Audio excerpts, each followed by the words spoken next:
Welcome to Fantasy Stories. ایک دور دراز سلطنت میں ایک شہزادی رہتی تھی جس کا نام آئزہ تھا۔ وہ باقی سب شہزادیوں سے بہت الگ تھی۔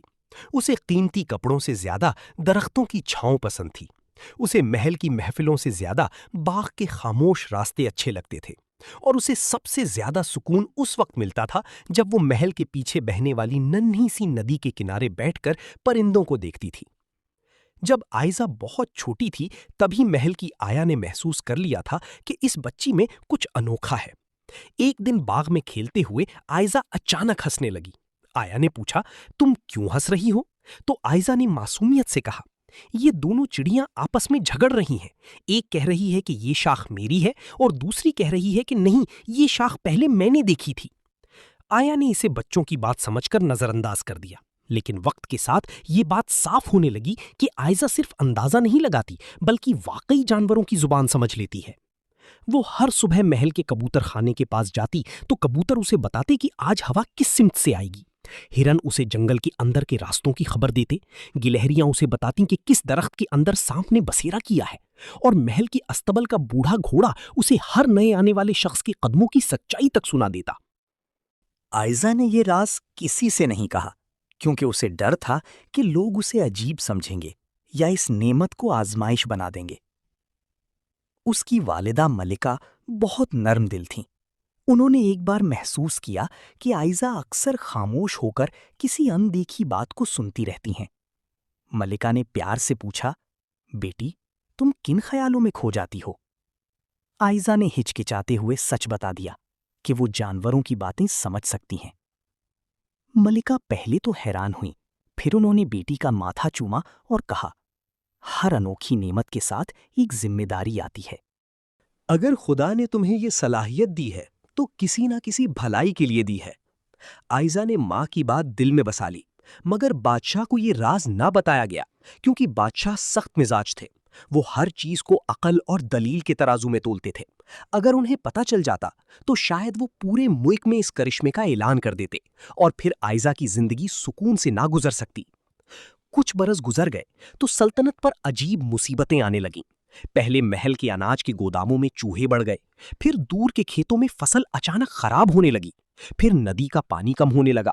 لوگ کہنے لگے کہ قسمت روٹھ گئی ہے، وزیر کہنے لگے کہ دشمن ریاست جادو کر رہی ہے۔ نجومیوں نے لمبی لمبی باتیں کی، مگر کسی کے پاس کوئی اصل جواب نہ تھا۔ ایک شام آئزہ باغ میں اکیلی بیٹھی تھی کہ ایک کالا کوا اڑتا ہوا آیا اور فوارے کے کنارے بیٹھ کر بولا، اگر انسان سن سکتے تو انہیں بتاتا کہ مصیبت آسمان سے نہیں نیچے سے اٹھ رہی ہے۔ آئزہ چونک گئی اور آہستہ سے بولی، میں سن سکتی ہوں، تم بتاؤ۔ کوا حیران رہ گیا، پھر اس نے گردن جھٹکی اور بولا، محل کے نیچے پرانی سرنگوں میں زہریلا دھواں چھوڑنے والی جڑی بوٹیاں جلائی جا رہی ہیں۔ اسی وجہ سے چوہے پاگل ہو رہے ہیں، پانی خراب ہو رہا ہے اور جانور اپنے ٹھکانے چھوڑ رہے ہیں۔ آئزہ کا دل تیزی سے دھڑکنے لگا۔ اس نے پوچھا، یہ کون کر رہا ہے؟ کوے نے کہا، میں نے رات کے وقت 2 آدمیوں کو دیکھا تھا، ان کے ساتھ ایک لومڑی بھی تھی، مگر وہ عام لومڑی نہیں تھی۔ اس کی ایک آنکھ نیلی اور دوسری سبز تھی۔ وہ جانوروں کو قابو میں کر کے اپنے مطلب کا کام لیتی ہے۔ آئزہ سمجھ گئی کہ یہ معمولی بات نہیں۔ اسی رات وہ چپکے سے استبل گئی جہاں بادشاہ کا سب سے وفادار گھوڑا شہباز بندھا تھا۔ شہباز نے اسے دیکھتے ہی سر جھکا دیا۔ آئزہ نے پوچھا، کیا تمہیں محل کے نیچے والی سرنگوں کا راستہ معلوم ہے؟ شہباز نے کہا، میرے دادا جنگجی گھوڑے تھے، انہوں نے ایک بار وہاں سپاہیوں کو جاتے دیکھا تھا۔ جیسے ہی آئزہ نیچے پہنچی اسے سرسراہٹ سنائی دی۔ دیوار کے پاس بیٹھا ایک موٹا سا بھورا چوہا بولا، رک جاؤ، آگے نہ جانا، وہاں دھواں ہے جو دماغ کو سلا دیتا ہے۔ آئزہ گھٹنوں کے بل بیٹھی اور بولی، اگر تم میری مدد کرو تو میں تم سب کو اس مصیبت سے بچا سکتی ہوں۔ چوہا پہلے تو ڈرا، پھر بولا، اگر تم سچ کہتی ہو تو میرے ساتھ آؤ، میں تمہیں محفوظ راستے سے لے چلتا ہوں۔ چوہا اسے ایک تنگ راستے سے لے گیا جہاں سانس لینا آسان تھا۔ راستے میں دیوار کے سوراخوں سے درجنوں چوہے جھانک رہے تھے۔ وہ سب پریشان تھے، ان کے بچے بیمار ہو رہے تھے، ان کی آنکھیں جلتی تھیں اور ان کے بلوں میں عجیب کڑوا دھواں بھر جاتا تھا۔ آئزہ نے پہلی بار محسوس کیا کہ سلطنت کی تکلیف صرف انسانوں کی نہیں، جانوروں کی بھی ہے۔ آگے ایک پرانا کمرہ آیا جس کے بیچ میں ٹوٹا ہوا ستون تھا۔ ستون کے اوپر ایک سفید الو بیٹھا تھا۔ اس کی آنکھیں بہت گہری اور پرسکون تھیں۔ اس نے آئزہ کو دیکھ کر کہا، آخر تم آ ہی گئیں۔ جنگل کے پرانے قانون نے تمہارا انتظار بہت کیا ہے۔ آئزہ سہمی اور بولی، آپ مجھے جانتے ہیں؟ الو نے کہا، جس دن تم نے پہلی بار چڑیا کی بات سمجھی تھی اسی دن ہمیں معلوم ہو گیا تھا کہ ایک سننے والی پیدا ہوئی ہے۔ آئزہ نے الو سے سب کچھ پوچھا تو اس نے بتایا کہ ایک چالاک عورت جو خود کو جڑی بوٹیوں کی ماہر ظاہر کرتی ہے دراصل دشمن ریاست کے لیے کام کرتی ہے۔ اس نے ایک زخمی لومڑی کو اپنے جادو سے قابو میں کر لیا اور پھر اس کے ذریعے جنگل کے کئی جانوروں کو ڈرا دھمکا کر اپنے قابو میں کرنا شروع کیا۔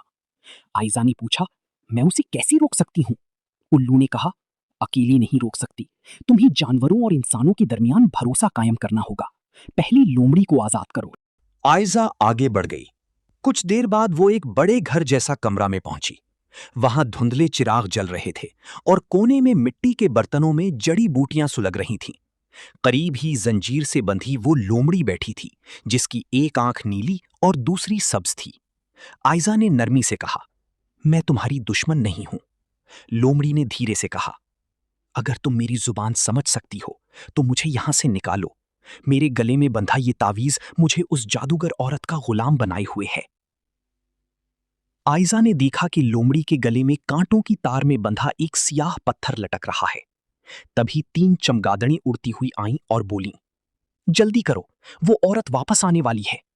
آئزہ نے چراغ کی گرم دھات کو کانٹوں پر لگایا اور ایک تیز جھٹکے سے تار کھول دی۔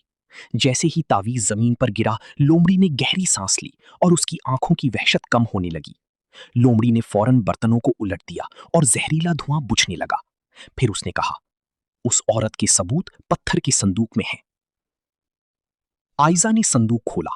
اس میں نقشے، زہریلی جڑی بوٹیاں اور دشمن ریاست کے خط موجود تھے۔ اچانک گھر کے دہانے سے آواز گونجی، تو تم یہاں تک پہنچ گئی شہزادی۔ سامنے ایک لمبی قد کی عورت کھڑی تھی۔ اس کے ہاتھ میں کانٹوں والا عصا تھا اور چہرے پر زہریلی مسکراہٹ۔ اس نے کہا، مجھے اندازہ تھا کہ ایک دن کوئی جانور میرے خلاف بول پڑے گا، مگر یہ نہ سوچا تھا کہ انسانوں میں بھی کوئی سننے والا نکلے گا۔ آئزہ نے ہمت سے کہا، تم نے بے زبان مخلوق کو قید کیا، تم نے پانی خراب کیا، تم نے لوگوں کی فصلیں برباد کیں۔ عورت ہنسی اور بولی، کوئی یقین نہیں کرے گا کہ تم جانوروں سے باتیں کرتی ہو۔ اسی وقت پیچھے سے درجنوں آوازیں بلند ہوئیں۔ پہلے چوہے نکلے، پھر چمگادڑیں، پھر جنگلی بلیاں، پھر سفید الو اور آخر میں آزاد لومڑی۔ لومڑی گرجی، آج کے بعد کوئی جانور تیرا حکم نہیں مانے گا۔ چوہے اس کے تھیلوں کو کترنے لگی، چمگادڑیں اس کی آنکھوں کے سامنے منڈلانے لگیں اور لومڑی نے اس کا عصا چھین کر دور پھینک دیا۔ آئزہ صندوق اٹھا کر بھاگی اور جانور اس کے ساتھ تھی۔ وہ سیدھی محل پہنچی جہاں دربار لگا ہوا تھا۔ آئزہ نے سب کے سامنے صندوق رکھ دیا اور کہا، اب مصیبت کی اصل وجہ سامنے آ چکی ہے۔ جب صندوق سے خط، نقشی اور زہریلی جاری بوٹیاں نکلیں تو سب حیران رہ گئی۔ بادشاہ نے پوچھا، تمہیں یہ سب کیسے معلوم ہوا؟ آئزہ نے گہری سانس لی اور کہا، میں جانوروں کی زبان سمجھ سکتی ہوں، انہوں نے ہی مجھے سب بتایا۔ دربار میں خسر پھسر ہونے لگی۔ اسی وقت محل کی کھڑکی پر سفید الو آ بیٹھا اور باغ سے پرندے زور زور سے چہچہانے لگے۔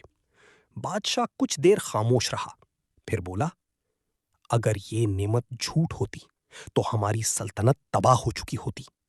تم نے اپنی صلاحیت کو ذمہ داری بنایا۔